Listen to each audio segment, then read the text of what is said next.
Bonjour à tous, dans cette nouvelle vidéo j'aimerais vous parler du concept d'influence.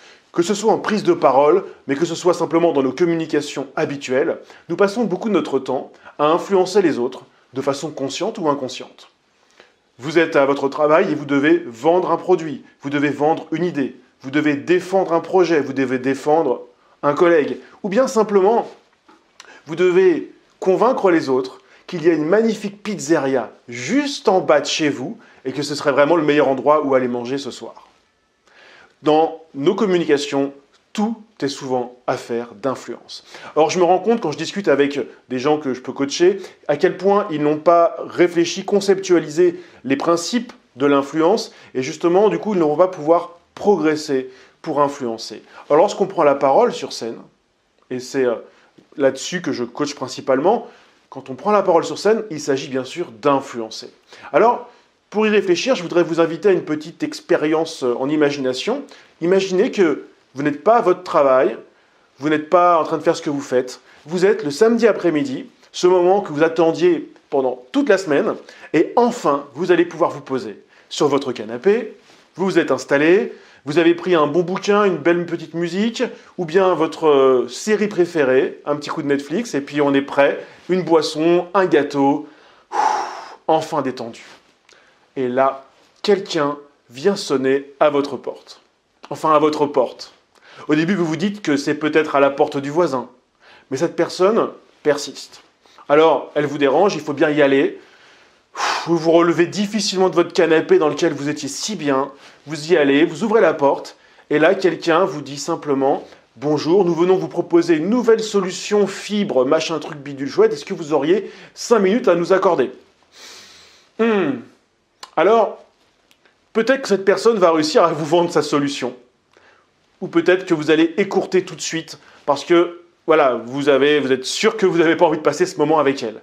Mais dans tous les cas, ce qui est intéressant de voir, c'est que lorsqu'on se fait influencer, il faut essayer de réfléchir à ce moment-là. Dans quel état d'esprit j'étais? Si cette personne-là arrive à rentrer chez vous, alors dites-vous après, mais dans quel état d'esprit j'ai été et pourquoi elle a réussi à transformer la chose pour pouvoir rentrer chez moi et me faire son offre et peut-être que j'ai signé quelque chose. L'état d'esprit, le mood, comme on dit, l'ambiance mentale dans laquelle sont les gens à qui vous adressez, est quelque chose de fondamental. Et on retrouve le même idée dans la prise de parole en public. Vous êtes face à un public dont vous ne connaissez pas l'état d'esprit. Peut-être qu'ils n'avaient pas envie d'être là, peut-être qu'ils sont fatigués, il y a 1000 peut-être qu'on pourrait faire.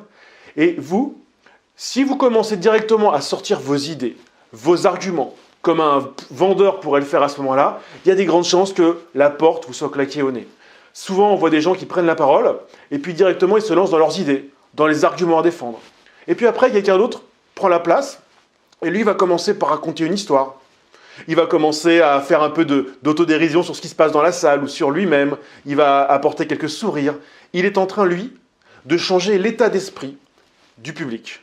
Vous devez considérer que vous devez, avant de défendre vos idées rationnelles, préparer émotionnellement les gens et donc apporter dès le début votre sourire pour accroître votre capital sympathie, apporter du fun, si vous vous sentez pour apporter du fun, apporter une histoire. Et ça, vous le faites dès le début, en introduction de votre prise de parole.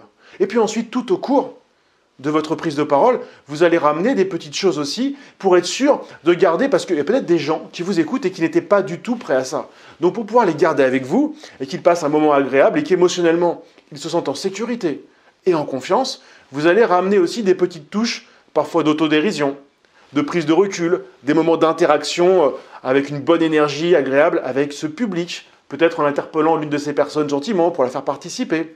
Ça peut être, encore une fois, en racontant une histoire, en sortant la statistique qui va faire que les gens sont surpris et qu'ils sont rattrapés et voilà, et ils sont surpris, ils ont envie d'écouter la suite. Statistique, ça peut être mille et une choses, une citation inspirante que vous allez à un moment donné donner, que vous aimez bien. Et mettez-y de l'émotion, mais montrez aussi que ce que vous dites, bien sûr, est important pour vous, a de la valeur pour vous, parce que ça va se transmettre à votre public. Donc, le cœur de cette vidéo, c'est pour vous dire simplement que pour influencer les gens, que ce soit dans nos communications personnelles ou en public, il va falloir travailler sur l'état d'esprit des gens, il faut déjà en avoir conscience, l'état d'esprit des gens à qui on s'adresse. Et si on fait ça, Et si on soigne le cadre émotionnel de l'échange ou de la prise de parole, alors on va avoir de bien meilleurs résultats. Dites-moi dans les commentaires de cette vidéo s'il vous arrive, vous aussi, d'utiliser certains moyens pour améliorer l'ambiance, le climat, pour préparer émotionnellement les gens à qui vous parlez avant de leur apporter vos idées. Voilà, partagez avec nous tous dans les commentaires votre façon de faire. Et puis, je vous dis à très bientôt pour une prochaine vidéo.